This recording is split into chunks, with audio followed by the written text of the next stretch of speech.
رسول الله الأمين وعلى آله وصحبه أجمعين. أما بعد. So the title of the talk is the cell phone fiqh. And some people might, become a little confused in why this topic, why the cell phone fiqh. Is there fiqh related to using the phone? And aren't there more important issues to talk about in Islam, right? And this is a complaint a lot of times. Whatever topic you mention, someone will say, well, talk about tawheed, it's more important. You talk about something else, talk about Sawm, someone will tell you, what about Salah? It's more important. Why did you talk to us about Sawm? But the truth is, we all have phones.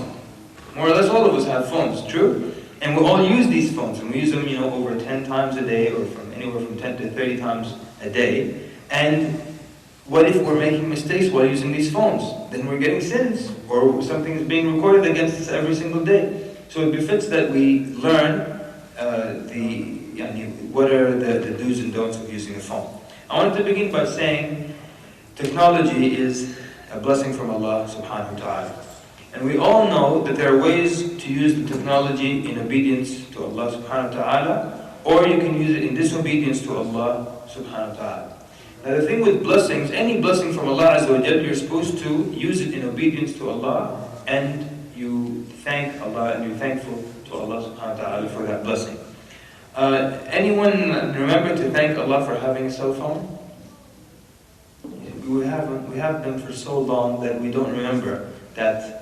How many times have we thanked Allah for having a phone? It's one of those blessings that we take for granted. Like I said, like the phone, your hair, your skin, your teeth. Few people remember these as blessings. People usually thank Allah for food. If they see a blind man, they thank Allah for their eyesight. Few people remember things like that. So the phone is a blessing, and we thank Allah Azza wa Jal for that. So if someone hears the title of this lecture, the cell phone fiqh, they might say, why does Islam have to have a say in everything? Even the phone now, you're going to tell us this is halal, this is haram, there's a lecture about everything in Islam?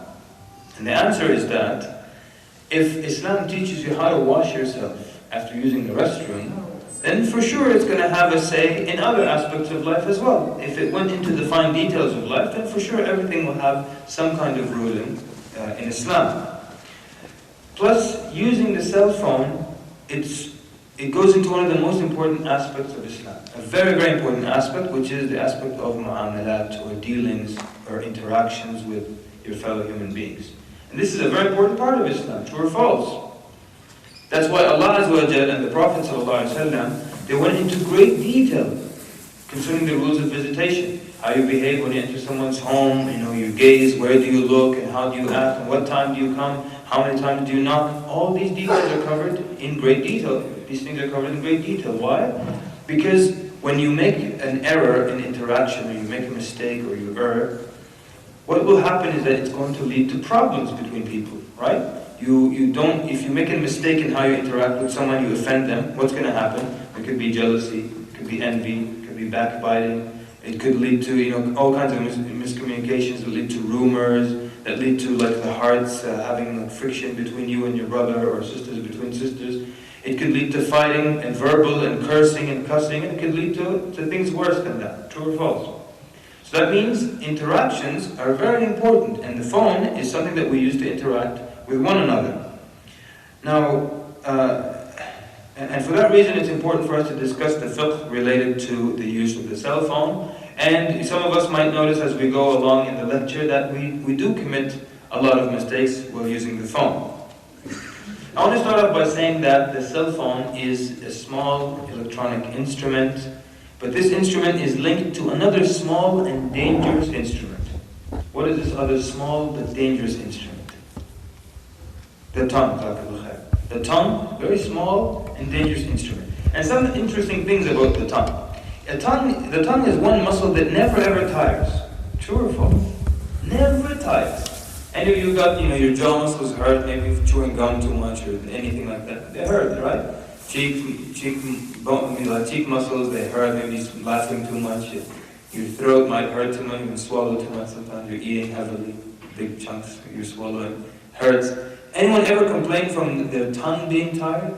Ever heard someone oh brother, I've been talking for too long, my tongue is too slow. Never happens. Powerful muscle. Biggest muscles in the body get tired, but the tongue never ever tires. And you see, the problem with that is that it's a recipe for disaster. that the tongue doesn't tire.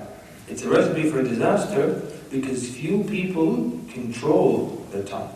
Few people control the tongue. And when you don't control the tongue, it leads to major, major problems. As Abu Hurairah, he asked the Prophet ﷺ, what are the things that most take people into the hellfire? Most take people to the hellfire. And the Prophet ﷺ said, the tongue and the sexual organs. So it's one of the top two things that take people to the hellfire. وَالْعِيَاذُ بِاللَّهِ. The Prophet ﷺ said to Mu'adh ibn Jabal, he said, وَهَلْ يَكُبُّ النَّاسَ فِي النَّارِ إِلَّا حَصَائِدُ أَلْسِنَتِهِم. Is there anything that will topple people on their faces into the hellfire except their tongues? He's saying, is there anything else that will cause people to fall into the hellfire on their face besides the tongue? So the tongue is actually very dangerous. And we're talking more now because of cell phones, and a lot of people are talking without any control over what they say. But in the year 2005, and now it's like, the end of 2009, but in the year 2005 there were 2 billion people worldwide who had cell phones. 2 billion. And you've seen some countries, even beggars will have a cell phone. Beggars and simple people selling in the streets, every one of them has a cell phone. I wanted to start by something a little whimsical about the phone. There was a brother, he had a phone, and the plan, they gave him 2,000 minutes, these daytime minutes to use, not including the nights and weekends.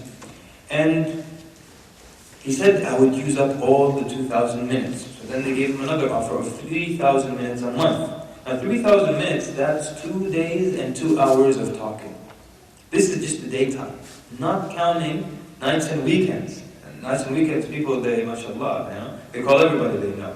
But 3,000, that's 2 days and 2 full hours of straight talk per month. He said then he would still finish and complete those 3,000 minutes. And he said it wasn't any, most of it was useless. It was useless talk. Hey, people just go, hey, what's going on? How are you? So what's happening? What are you doing? You having lunch? What are you eating?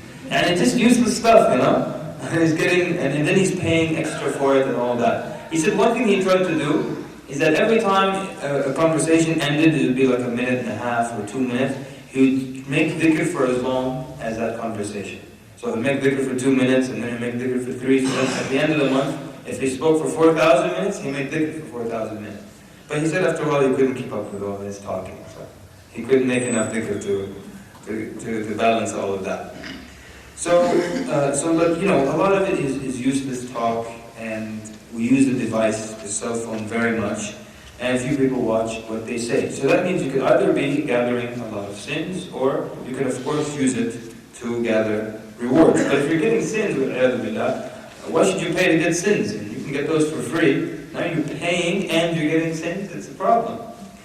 One study that was done in a Muslim country, it showed that people who have a cell phone were more prone to lying, or they lied more than those who didn't.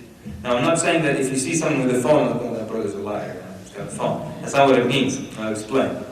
What they said was that they found, let's take an example. Before, if you have like a 6 o'clock meeting with someone, before cell phones were invented, and you called their house and they picked up, you know where they are, right?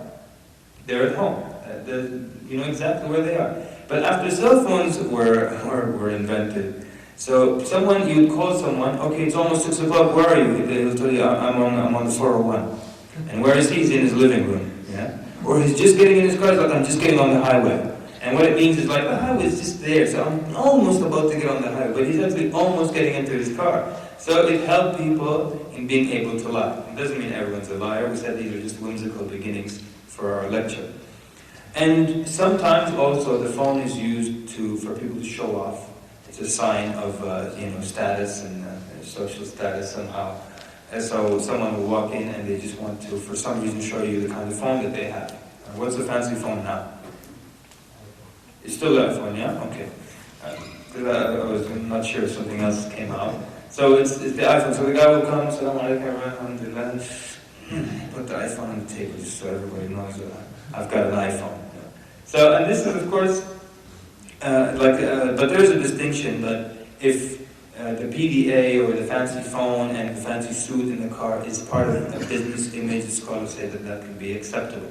But if just some guy is walking and just wants to show you that he's got an iPhone, and this is kind of a weakness, And the believer, what makes the believer special is not the car or the possession, right? But we live in a society where what you own determines who you are. So a lot of times you find people trying to show what they have and what they possess, or trying to get attention through something else besides themselves. It's not their intelligence or their iman, it's just something else. And so you'll find, like the guy who plays very, very loud music in the street. You've probably all seen those guys. Now, they don't have hearing problems, these people. They just want to attract attention to themselves. So they're playing the music very loud, not for themselves, for you. They might even be getting a headache, but they want to show you, hey, look at me, look what I'm doing, or look at my car. They want to turn attention to them. And this is, the weak person. The believer is not like that. And I always tell the story of, there was this man, we were four of us, four grown men. Three of us had our cars parked on this side of the building. This guy had his car all the way in the back of the building, and we're going to Jum'ah prayer, and we're four grown men. So, and the three of us, we know each other, and he was like introducing himself to us, and we just got to know him. So he said, one of us said, I've got a van, let's take my van, we'll go to Jum'ah. This guy said, no, let's take my car.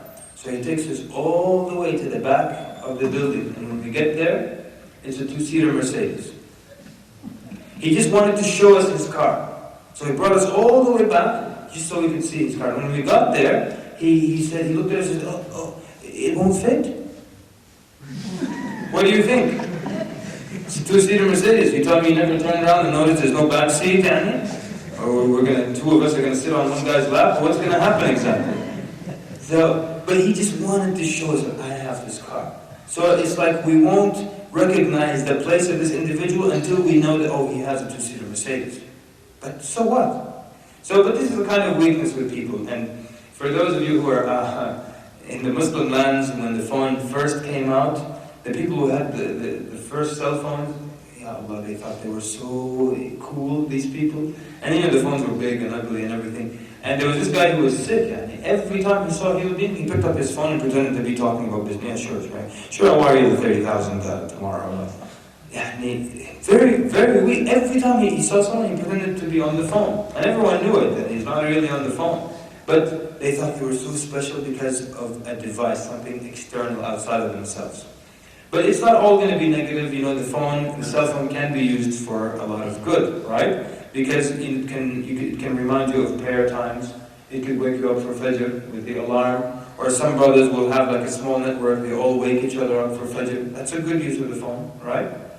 And it can be used for Silatul Arham, that to call the tie the relations of the womb's family members, and people are accessible now, they can contact you at any time.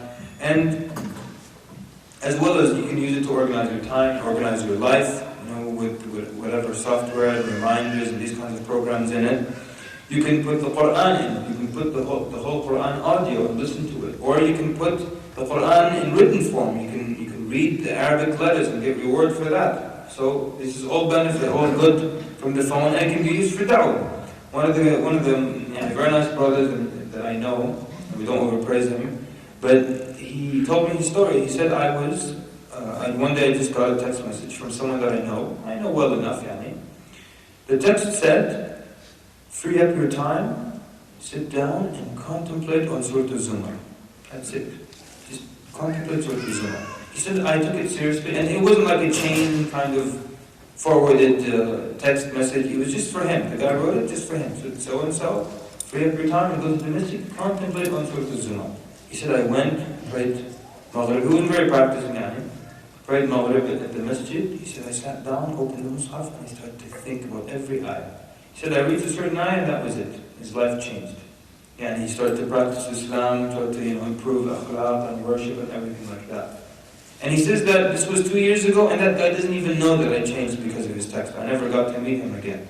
So it can be used for da'wah, it can be used for a lot of good. It's not just all negative.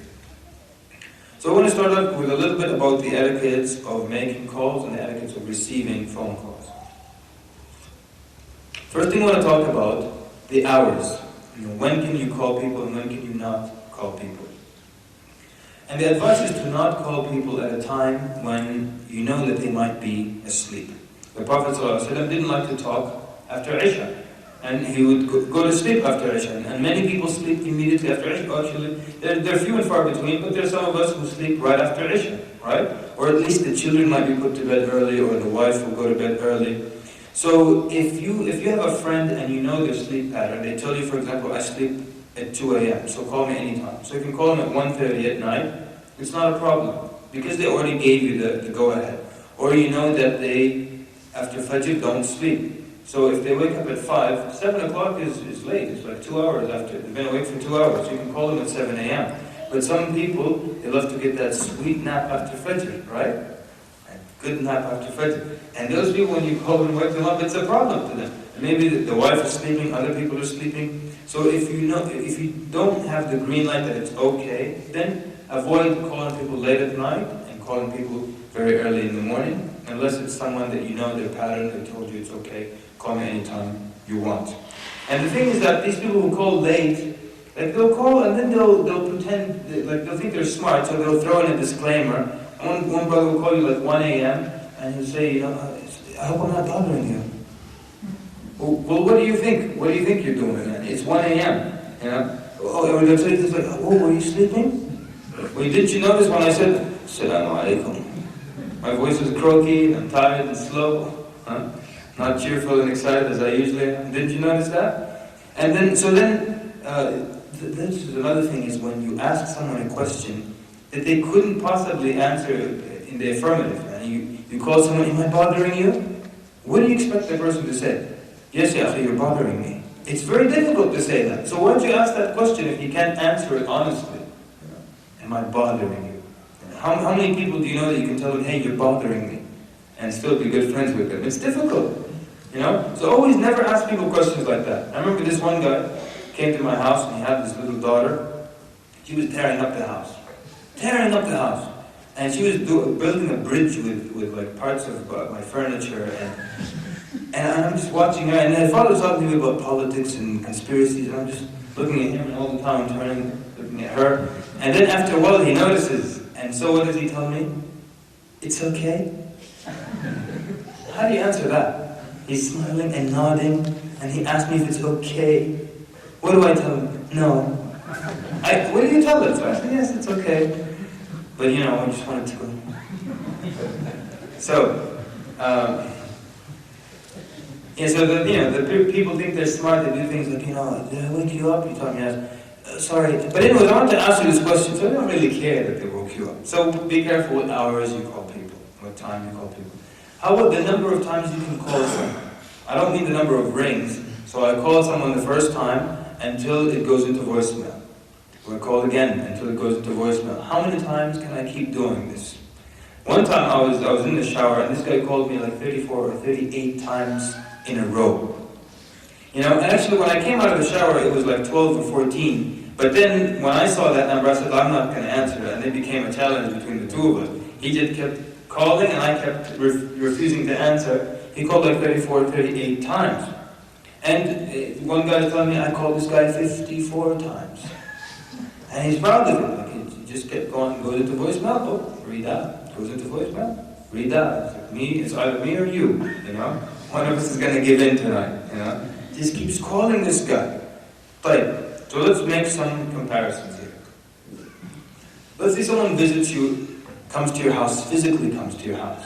So whatever they had to go through to make it to your home, they took the bus, they got dressed, put on their coat, their boot, they drove across town and they came all the way up to your apartment and knocked on the door. The first knock, or rang the doorbell and it was loud enough that you could have heard it, that was the first time, you didn't answer.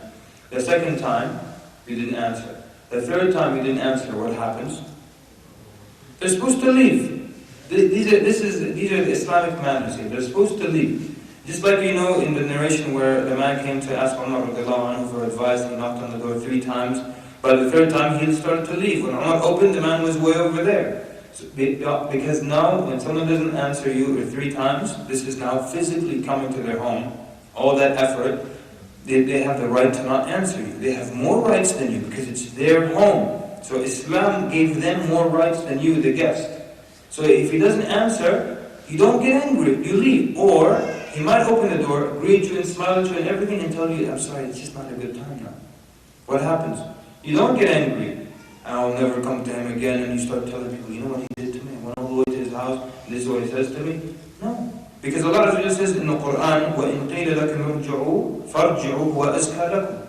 وَإِن قِيلَ لَكُمْ ارْجِعُوا. And if it said to you, go back or return, then go back, it's better for you. So this is Allah subhanahu wa ta'ala telling us how to behave in this situation. That if they tell you, okay, go back home, then you go, you don't get angry, it's better for you. This is the right that Allah Azza wa Jal gave the owner of the home. Maybe not a good time, maybe he's doing something with his family, with his children, or maybe he's in the middle of a beating, his wife is beating him, yelling at him. He can't have you in, you'll see the blood on the carpet and stuff.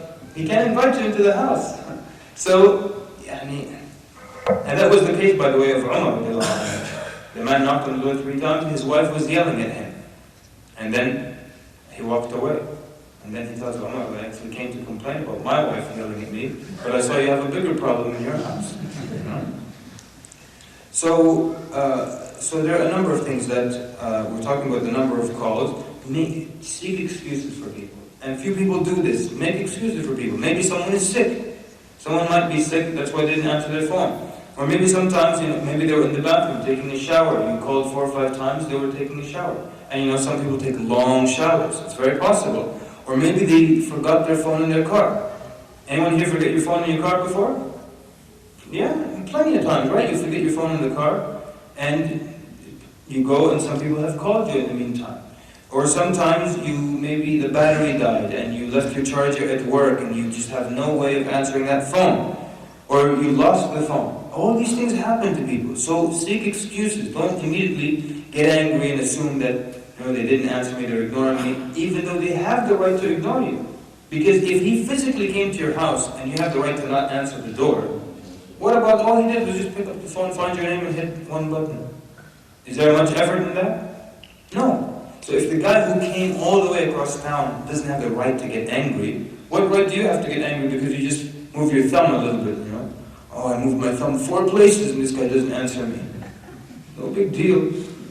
So with the phone, you're actually coming into their living room or into his bedroom. He might be sleeping, the phone's over here. So you're coming into his house with this knocking, So you don't have the right to get upset if they don't answer. They have the right to not answer. But also make excuses for the person. And I know in certain countries, like when someone doesn't answer the 3rd time, instead of leaving, you become now creative. And you start to do all kinds of other things. And I know that where I'm originally from, Sudan, people start looking for stones and they start throwing them at your windows and they become very creative. And sometimes they'll call you on the phone and hit the door with the stone and ring the doorbell and throw things at the windows as well. They're trying to get you out there,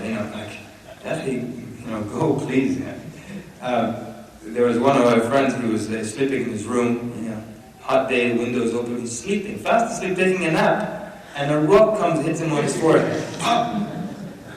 Imagine sleeping and a rock smashes into your forehead. He said, I was so mad, he said, I just put my head out the window, I didn't even look who it was, to see who it was. I said, whoever that was, just go before I come down and kill you. He says, 2 weeks later, this guy comes to me, he's like, hey, what's going on? What's with the threat the other day, Akhi? So what a guy, Allah concealed your identity and now you come and expose yourself. I'm the guy who threw the rock into your home. What kind of behavior is that? And then of course there's certain cases where it might be that someone doesn't like an individual, and that's why they don't answer them. So the person doesn't want to get a clue. There was a guy in our area, very bad tongue, just loved to call to insult you or to tell you of someone else or to tell you about someone's wife, always to expose the believers. You want to talk to someone like that? Anybody? For sure, right? He'd always call me and I'd never answer him. And he never got the clue, Like sometimes I think you don't like me. Yeah, I don't like you. I should get the clue, So I don't want to answer you. It's hard for me to tell you, listen, I don't want to talk to you, don't call me anymore. So get a clue. But inshallah, that's not the case for any of you and the people that don't answer your calls. So we talked about the hours, when you can call and when you cannot call, the number of times that you can call someone. We want to now talk about the greeting. And the greeting very simply is, Assalamu alaikum, right? You say Assalamu alaikum, and then whatever happens after that, you want to say hi, how are you doing, what's going on, what's up, whatever people say, that's fine. But first start off with Assalamu alaikum. And we know very well from the hadith, the Prophet was sitting in the masjid, a man walked in and said Assalamu alaikum. The Prophet said, 10. Meaning 10 rewards for saying Assalamu alaikum. And then another man came and said Assalamu alaikum wa rahmatullah. The Prophet said 20. And the third man said Assalamu alaikum wa rahmatullahi wa barakatuh. The Prophet said 30. 30 rewards for this simple greeting. So if you have rewards for this greeting, why would you ever say hi? And what's the reward for that? 0. So let me say Assalamu alaikum, then say hi, how are you, whatever you want to say after that. And if you get 10 phone calls a day, anyone get more than 10 calls a day? Yeah? I've met some people, they get about 25 phone calls a day, 20, anywhere from 10 to 25, let's say. If each one, there's an exchange of Assalamu alaikum, Assalamu alaikum, rahmatullah, that's 10 or 20, and you multiply it by your 10 calls a day or your 15 calls a day, you multiply that by 365 days a year, and how many years Allah will allow you to have your phone, there goes how much reward it is. So, do not belittle any of the good deeds, and start with Assalamu alaikum. Now, there's a guy who after Assalamu alaikum, I call him the mystery man. And this is the guy that you call him Assalamu alaikum wa alaikum salam. You know who this is? La wallahi, I don't know who this is. And it's embarrassing when you don't know who someone is, because it's like telling the person you're so not important and insignificant that I forgot you. It's hard when someone doesn't remember who you are. But some people, they just keep doing it, and it's bad enough when you don't remember someone's face, but voices now. So a guy calls you and you're supposed to remember his voice all of a sudden. Assalamu alaikum, you know who this is? La wallahi, habibi, I don't recognize you. You don't remember me? Allah, I apologize, wallahi, I don't remember you. You can't recognize my voice? Wallahi, I can't. But think about it a little bit. Okay, wallahi, I apologize, I'm drawing a blank. I met you in 2008. I met a lot of people in 2008. It was this Journey of Faith conference. There were about 5,000 attendees actually at the conference. I was the brother with the beard and the hat. Oh, I know who you are now. What is that supposed to mean?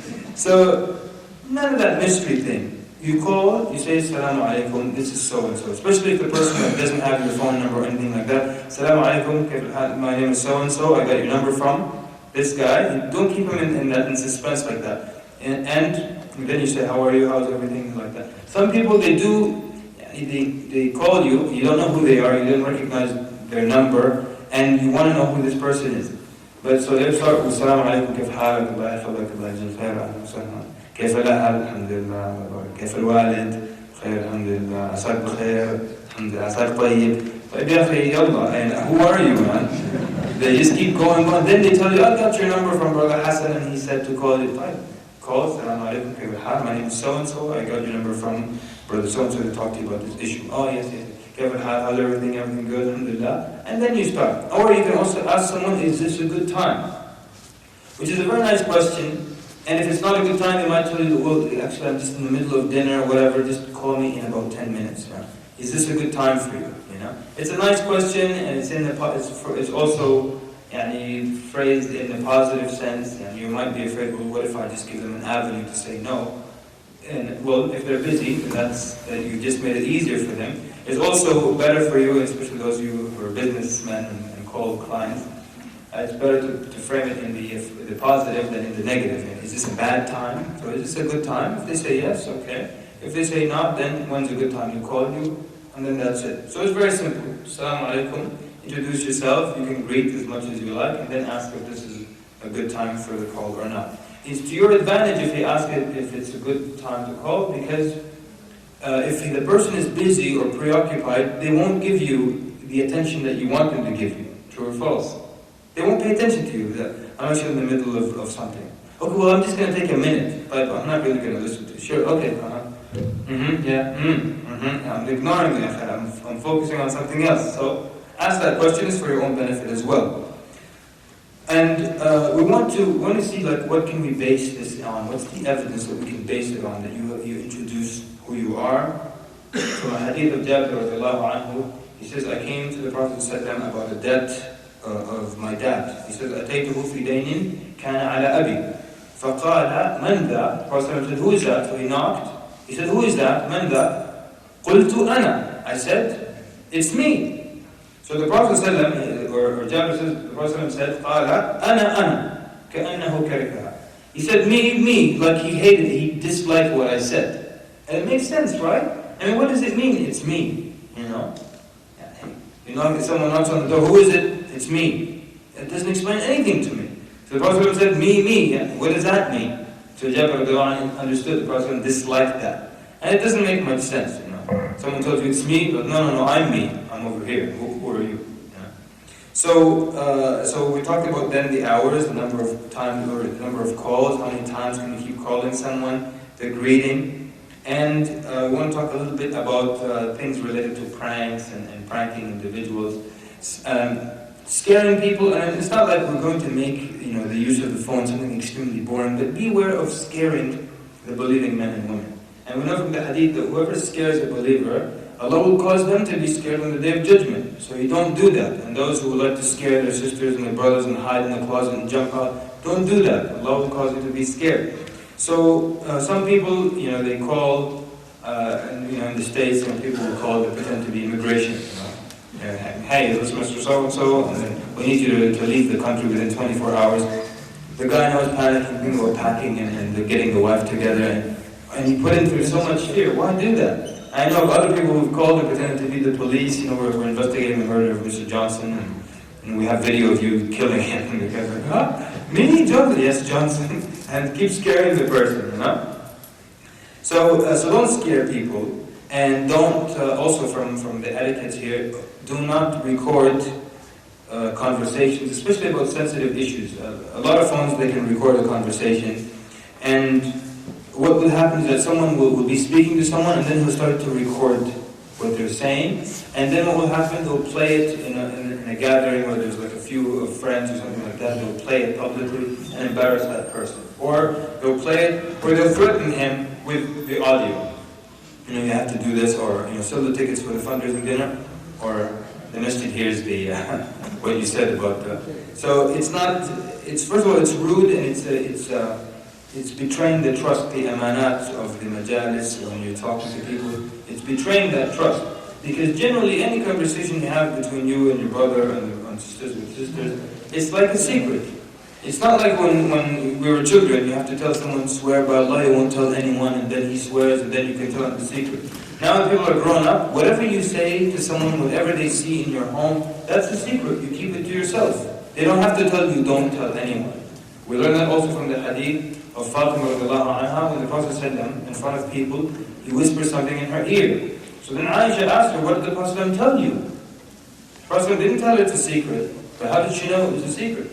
She said, if he wanted you to know, he wouldn't have whispered it in my ear. Makes sense or not? Makes a lot of sense. So whatever you see, even when you visit, someone in their home, anything that you see that happens, dealings in their family, that's a secret. You don't go and spread it. Like, I visited, Brother Ali the other day. His mother yelled at him so much. She'll be yelling at him from the other room, Ya Ali, you idiot, yeah. Don't expose that. You saw something, a fault or a flaw in their home, don't expose it. It's like a secret. Other things people do is that they'll put someone on speakerphone without warning. So, and sometimes on purpose as a prank, and sometimes just because they just don't have the etiquette to tell them, by the way, you're on speakerphone. They might be two other people in the car, and then they're laughing at what he's saying.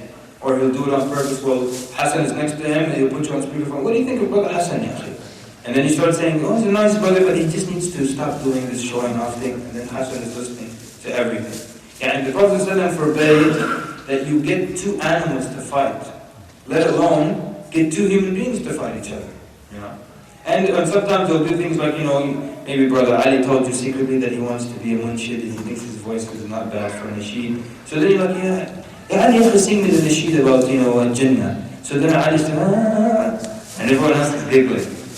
I know one brother used to love doing that in front of, he used to love embarrassing people in front of his wife. I don't know what his goal was, but he would always try to, hey, imitate the so-and-so for me. And then he put you on speakerphone in front of his wife. And I think maybe he's trying to prove to his wife that, you married a good guy, So she would think all his friends are idiots, but mashallah, my husband is the best amongst his friends. Maybe that's one of his goals or something. So, and by the way, recording people's calls without letting them know, it's also, besides it's a betrayal of the amanat and all that, it's also illegal, And that's why when you call companies, they always tell you this call may be recorded, because it's illegal to record your voice without letting you know in advance. So if things get out of hand, the person could put you in legal problems, in legal trouble as well. So always make sure the person knows that you're putting them on speakerphone, or if they're giving you pointers, tell them, look, I'm going to record this call because I can't write these points, or the phone number you're about to give me, things like that. Okay, and of course, it's, but other things that happen over the phone is that sometimes people will call and they'll, going on the pranks, they'll pretend to be a woman, for example, and to trick you into something. I had one friend, this was in a Muslim man, he loved to call people and pretend he was a woman. And of course it's not appropriate for a man, because Prophet said that the man who imitates women is cursed, and the woman who imitates men is cursed as well. When you hear the word cursed, you want to stay away from things like that. But this guy loved to call people and pretend he was a girl. So he one time called his own father. Look at the addiction. He called his own father, and he kept talking to his father in that sweet voice and stuff. He said my father kept going along with it, and then I actually set a date up with my father. We were supposed to meet somewhere at a specific time. I said, did you tell him it was you? He said, I couldn't. It got too far. It went out of hand. And I couldn't tell him, hey, by the way, it's me, your son. It got too far out, so he couldn't tell him that it was him. But look, this poor man, he might have had a normal day, have breakfast and go to work, and not get any sin recorded against him. But now you actually pulled him into a sin. He pulled him into a sin of even though he's a married man with children, he agreed to meet some strange woman in the street somewhere. So you pulled him into that sin. He wouldn't have had it otherwise. Or in the least case, it might cause embarrassments in real situations. I used to have one friend, and he used to call and pretend to be a sister, And I knew it was him. His sister's voice was horrible, And or I would see his phone number, so he couldn't trick me. So his sister's voice was horrible. You know who he is. So one day, a sister called me to schedule a lecture in another state, and she sounded just like his horrible sister voice. And she's calling me, and here I am, I'm thinking it's him, and here I am joking with this strange woman that I don't know. I'm like, oh yeah, sister, you want to give a lecture? Huh? Where do you live, sister? I'm asking her these things. Where do you live and all that, and I'm being, very rude with her. And then suddenly I realized that this is a real person. And what do I tell her? You sound like a brother, a friend of mine? It was very difficult, So in the least case, but anyway, so these are some of the things and embarrassments that people might fall into. And also, sometimes people, they want to show off with their conversation, so they'll drop names, big names, and we're meeting with the mayor this weekend, or they'll mention amounts of money just to show off to others. And of course, we said this is not the way of the believer, and you don't make your conversation known just for the sake of showing off. For advice for students, don't answer your phone in class. Don't do that. It's very disrespectful to your teacher. You have a cell phone? How about you? Good. You shouldn't have a cell phone. You're too young anyways. But a lot of students sometimes will answer the phone in class. And I remember I used to teach at this Islamic school for the weekend. And I would sometimes be expecting important calls, but I wouldn't answer the phone out of respect for the subject. We're teaching Islamic studies. And out of respect for the students. And it's very disrespectful when the teacher answers the phone. So out of the respect for the topic and for these teenagers, I wouldn't answer my phone. One time I'm expecting a really important call, I don't answer it. I leave it because of these students. And 10 minutes later, one of my students gets a call, he immediately answers, and he starts walking out of the class and he does this to me. What is this phone call that you're getting, young man? You're 13, you're 14, what's this emergency? And I just want to know what they talk about. Oh really? Oh, okay. Is Pikachu okay? Okay, alhamdulillah, thanks for calling me. What do you think? What does this guy want? One time, I went to this university, to this high school. I used to go to them after school, and we'd do classes as well. And these kids always answering the phone. I'm like, what do you kids need the phone for, And one of the girls told me, my phone is my life. I told her, you need a new phone. And to get a life, So students don't answer the phone in class is very disrespectful. Okay, we want to talk about the ringtones now, because this is it's becoming an issue now. The ringtones, don't use music as a ringtone. Why? Because it's haram. Don't use music as a ringtone. And most people, and now it's not like before when the phones first came out, they had whatever song but in a different type of beat, like a simplified beat. I don't know what they call that. But now it's like, it has instruments, voice, everything. And people would just play it and it would just be blaring in the masjid. And there's one true story in the Muslim land, it was like one of the silent prayers like Dhuhr or Asr.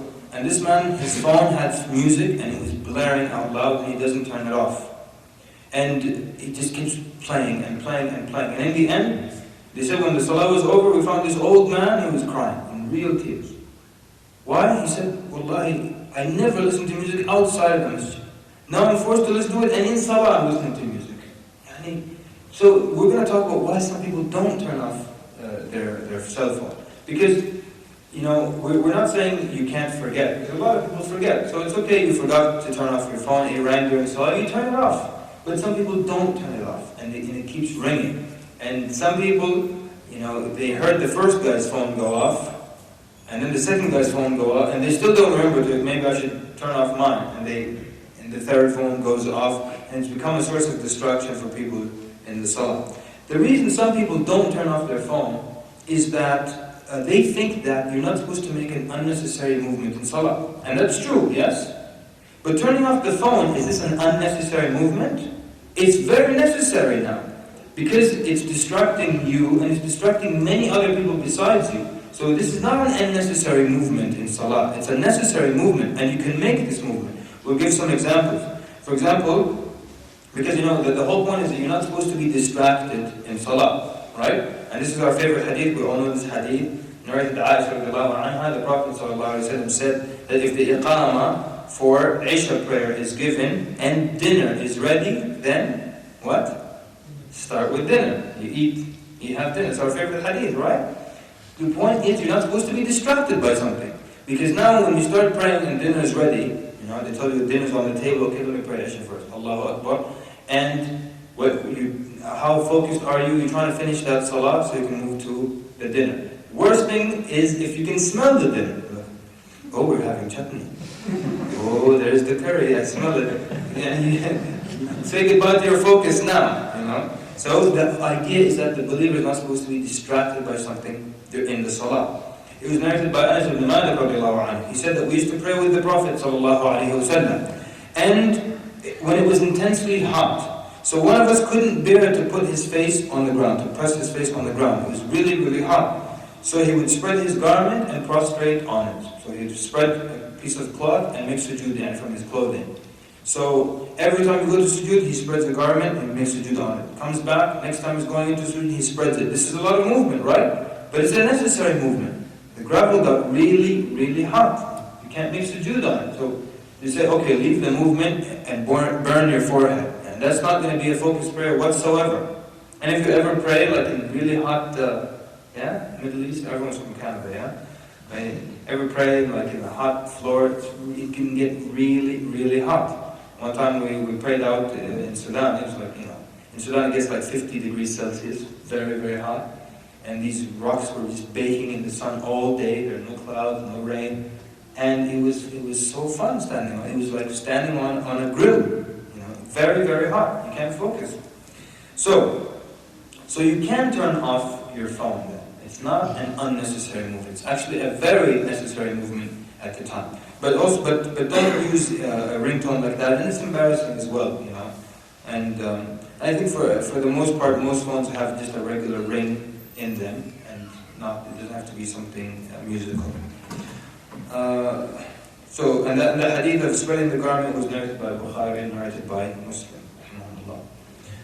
How about using the Quran as a ringtone? Is that permissible? Using the Quran as a ringtone? Okay, so AMJA, the American Muslim Jurists Association, they said that it's not permissible because of a number of things. First of all, the Quran, Allah Azza wa Jalla sent it to you as a book of guidance, right? There's a message in the Quran. It was sent to you as a book of guidance. Allah didn't send you the Quran to tell you, hey, Hassan is calling, to become a ringtone, to bring it down to a level of being just another ringtone. So the Quran, instead of being a message and a guidance from Allah Azza wa Jalla, is just there to tell you, hey, by the way, Ali is calling. Hey, Hassan is calling. Hey, you have a call. That's not the message of the Quran. That's not the purpose of the Quran. So that's the first thing. The second thing is that it might ring in the bathroom. Someone might be in the bathroom or in a stall, and then the Quran and ayat of Allah Azza wa Jalla will start to play inside the restroom. And that's not appropriate either. Or in another case, when you answer the phone, you might cut the ayah out of that place. Yeah? Ya ayyuha alladhina amanu la taqrabu as-salah, you cut it. There's no do not approach prayer while you're intoxicated.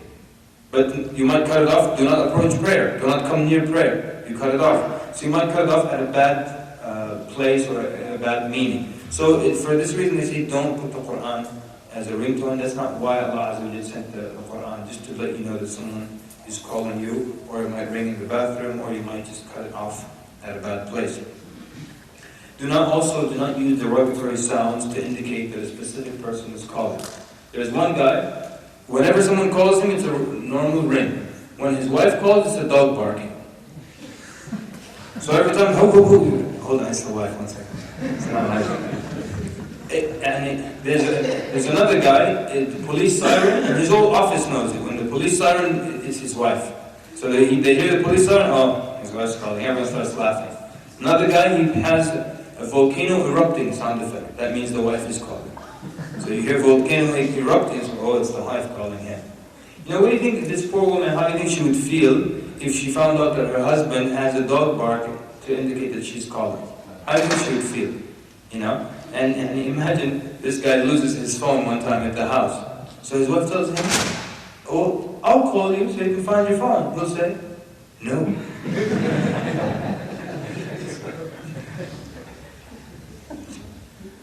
So, that's not proper, of course, and it's very insulting. Alright, another thing I want to talk about, something that's very important, the cell phone camera. The cell phone camera. Most phones now, they come with a camera. And there's this belief amongst people, Muslims and non-Muslims, that if you have a camera in your hand, whether in your phone or a digital camera, that means you have the right to capture people's image. Most people think that. If I have a camera, I have the right to capture your image. There's an install at the masjid, I want to take pictures. I just take pictures. I have a camera. What's the problem? I just start taking people's pictures. And then I might do close-ups. I might come right to you when you've got the chicken leg in your mouth.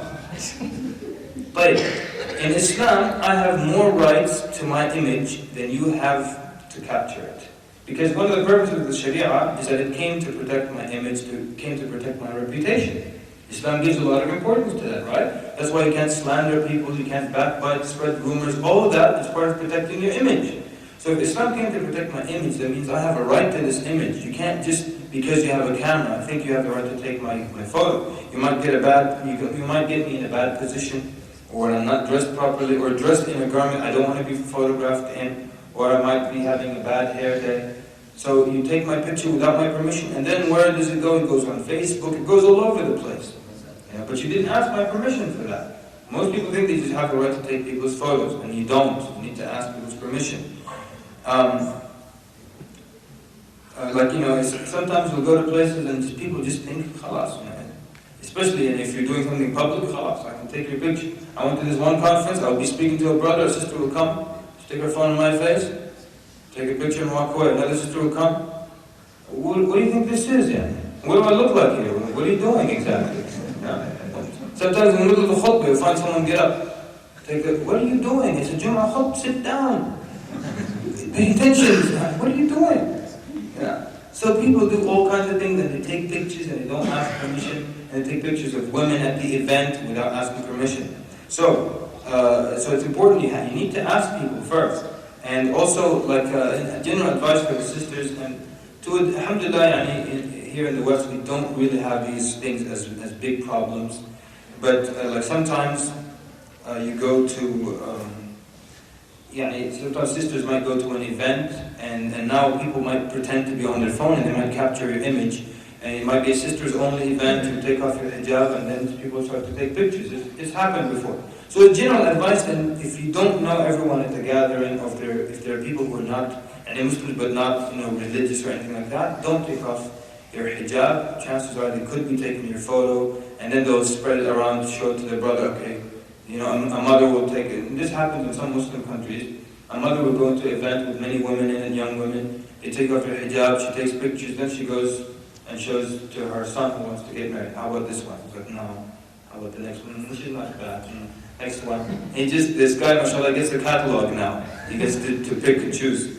So be careful of that, and it happens a lot, and there are no laws, especially in the West, there are no laws, strong laws against, taking a picture of someone. And if someone takes your picture, go and tell them, this guy took my picture. Call the police. Are you crazy? So what? He took your picture. I mean, he didn't ask my permission. He doesn't have the right. No, he has the right. So be careful with that. And it's part of like seeking like the faults and the flaws of the Muslims. The Prophet said, "Man tatabba'a awrat al-Muslimin, tatabba'a Allah awratah, fada'ahu walau fi jawfi baytih." That whoever seeks the awrat means the privates, but it also means like whatever is, and not just private parts, but whatever is private or secrets and of the affairs of the Muslims, Allah subhanahu wa ta'ala will expose him even if he's in the middle of his home. So spying and things like that, be aware of doing that.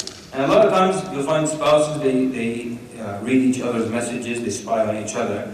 There was a true story, the Sheikh was telling this story. He said, I gave a lecture in the masjid, and I called the lecturer my mother. The lecture is about the mother and the greatness of the mother. So the title I gave the lecture was My Mother.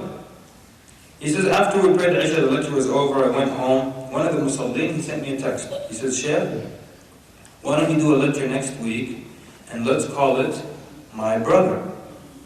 So the Sheikh sent him a text back saying, and that man, he's married, he takes him a text back saying, what do you think of my sister? Alright? What do you think of my sister? And so that man, he's married, his wife comes to spy on him, she picks up his text, she finds the Sheikh asking him, what do you think of my sister? Which means, you want to marry my sister? What do you think? It's a good idea for you? And she starts cursing him and cursing the Sheikh. What kind of a Sheikh is this, huh? He knows you're married and he tells you, what do you think of my sister, huh? So, and then he tells her, well, if you didn't put yourself in that position, if you weren't spying, you wouldn't be in this situation now, and you wouldn't have cursed everyone, and the Sheikh and everyone else. So no spying on each other's phones for the spouses. And we don't have a big problem with texting and Bluetooth, at least not in North America. But like Bluetooth in some of the Muslim countries, it's a nightmare. Like people will stand next to you and through the Bluetooth, like they'll pull out your family photos and they'll pass each other's numbers and things like that. And then these numbers spread. One guy who's complaining to a Sheikh, he said, I had my circle of friends, we steal pictures of women and we pass it to each other. He says, one time they passed me a picture, it was my own sister. See, just like we said in the hadith, Allah will expose him, and even if it comes from his own household. And also there are some countries where they have this type of chat room through your phone. You go and you chat with people. And I went to one country when Imam was telling me what a big problem it was, that everyone was chatting. You'll find the man upstairs, he's married and he's chatting on the side, and then his daughters, his sons, everyone's just on that site and everyone's just chatting. Just really went through the Muslim community there. And then he tells me that a man came to him complaining. He tells him that he was chatting on that site for a long time with this girl. And he's married and he has children. When he finally agreed to meet her, this is the story that Imam is telling me himself. When he finally agreed to meet her, he discovered it was his own daughter. A man chatting with his own daughter. I mean, it got to that extent. So alhamdulillah, we don't have some of that. But see, the problem with these things, and most people feel like, what is the chat room? It's not like I can commit zina. She's far away from me. You chat with a sister in Australia or Houston, Texas, I can't do anything now. She's over there and I'm over here. What happens is these kinds of dialogue or conversations, they become worse than meeting a sister. And in one aspect, meaning that it lowers your inhibitions. Because if a sister's in front of you, it's hard for you to say some R-rated and rude things to her. But over the phone, some people have gone overboard with saying very, very bad things to each other because they feel there's no danger. They're thousands of miles away, so what's the harm? And so you find so many people with texting and chatting, they are more prone to lying and using and talking about things that are very, very inappropriate between a man and a woman. So we should be more careful rather than less careful with these kinds of things. And for sisters generally, it's good for them to be kind of straight on the phone and not be, the voice doesn't go up and down too much and doesn't sound too soft. Because, most men, they have problems, and especially the ones who are not married, they've got issues, they can melt within 2 seconds into a phone conversation. I know one guy, he got a call from this for work, and it was supposed to be a job interview, from his sister, and he said by the second phone call, I knew I was going to marry her, he said. He said, I knew why I never got married before, because Allah was keeping me for this sister. He said when he went to interview her, she was in her 60s. She just had a young voice, But the guy, how quickly his heart melted and all that because of this issue. So for the sisters, just be careful with things like that. Many sisters, they're speaking normally. They're not trying to do anything, just speaking their normal voice, and on the other side, their brother is melted into the floor already. So be careful with those things. Right, so I think we've ended. I just wanted to mention a few things in the end. I understand that now the law has been passed that cell phones, it's illegal to use your cell phone, right, while you're driving. And that's good, because the cell phone, it's for example, they say if you use your cell phone while driving, you increase your chances of getting into an accident 4 times more. And imagine after Salah, you pull someone to the side and say, brother, I want to give you something, and it's gonna, and if you take it with you, you will be 4 times as likely to get into a crash, inshallah. You think they'll accept it from you? No. Why would I want to do that? But that's what happens when you use the phone. So it's something that really puts you at risk then. And if you have children in the backseat, it's putting them at risk, and it's putting your wife and your family at risk. So don't do it, And they say actually 25% of all car accidents are caused by cell phones. They said that 19% of, and these are statistics from the States, but 19% of drivers, they will actually text also while they're on their phones. They said when you text while driving, your eyes are 400% more, they spent off the road 400% more than if you're not. And that's a lot of times your eyes are off the road. And then your ability to stop quickly is slowed down by 18%, even your ability to pick up speed again by 17% when you're on the phone, because it distracts you. So it's a distraction, and it's dangerous, and it can put you in potential harm's way. So, and by the way, the law of not using the cell phone in the car doesn't mean what you do is you make sure there are no police officers and Assalamu alaikum, and feel free to. So invest in getting that device and all that, and it doesn't mean you just, if there's no one watching, go ahead and use it. I want to end with a quick mention of the dangers of cell phones. And I just want to show of hands who thinks that cell phones are dangerous. Put your hand up. Who thinks that they could be dangerous? Maybe, yeah? And who thinks they're not dangerous at all? If they're not dangerous. Okay, that's good. I would like to encourage you to do your own research, and I'd also like to encourage you to move towards thinking that phones are possibly dangerous. The thing is that it's relatively new technology, so there's not any definite study that will tell you cell phones, yes, they are dangerous. It's new technology. But you need to understand this. The cell phone industry, they don't care about you. Okay? They don't. Some years ago, maybe 4 or 5 years ago, they interviewed some of the leaders in the cell phone industry. They asked them this question. They said, have you done any studies to show if cell phones are dangerous or not? And the guy said, no. They said, why not? And look what he said. He said, because in 10 years, we'll know exactly what it does to people. And they don't care. And if in 10 years we discover your eyeballs pop out, okay, in 10 years we're going to know that. It's no problem.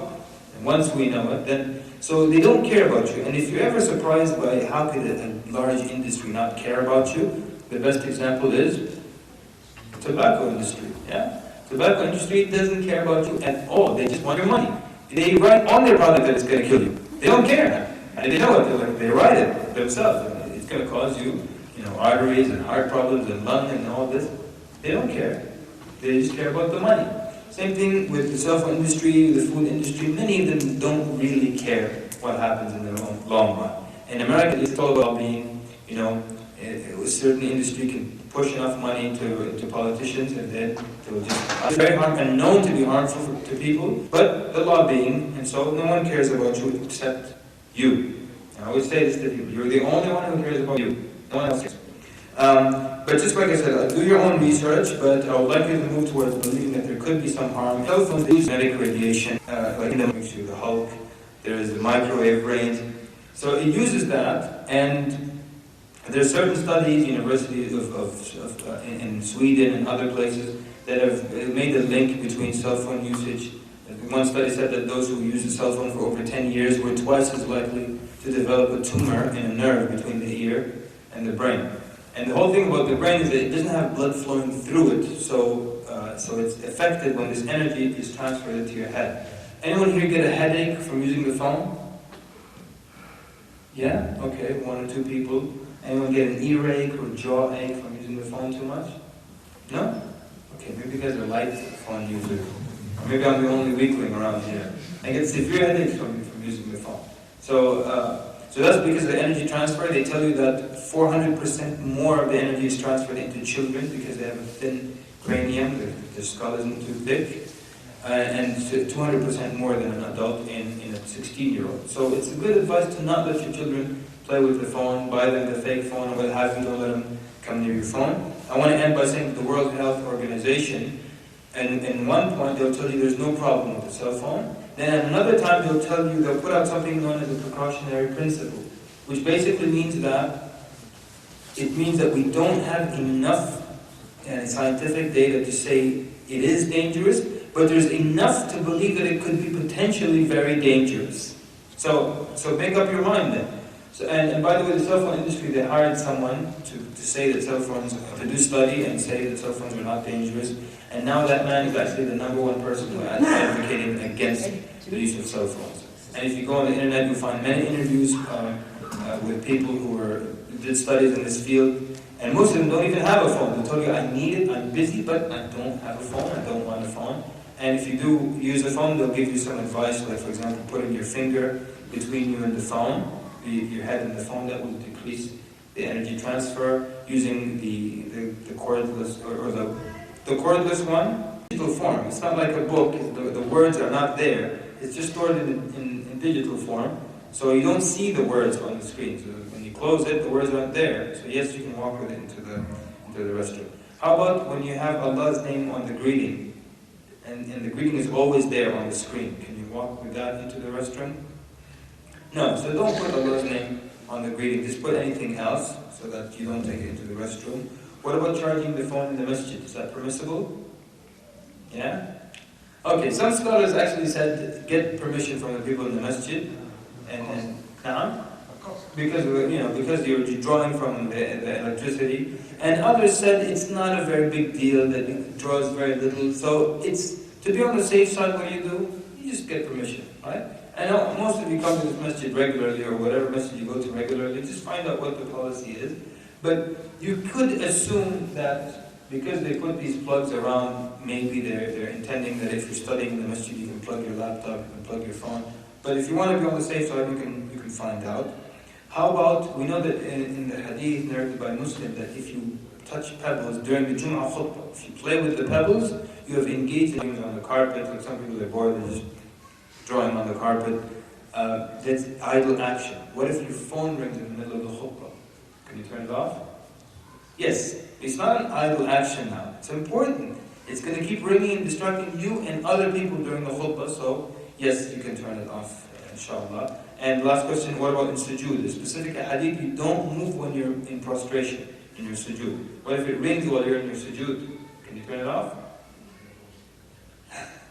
You're praying, let's say jama'ah, the imam is making a long sujood, you can't get it. So this scholar say yes, you can turn it off, because again, there's a reason, it's important, and you're distracting not just you, but others as well. So I'll end here, inshallah, jazakumullah khairan for your attentive listening. Sallallahu mubarak ala Muhammad wa ala alihi wa sahbihi ajma'in. There's a brother that's going to speak to you a little bit. He's going to talk to you a little bit about the Mercy Mission.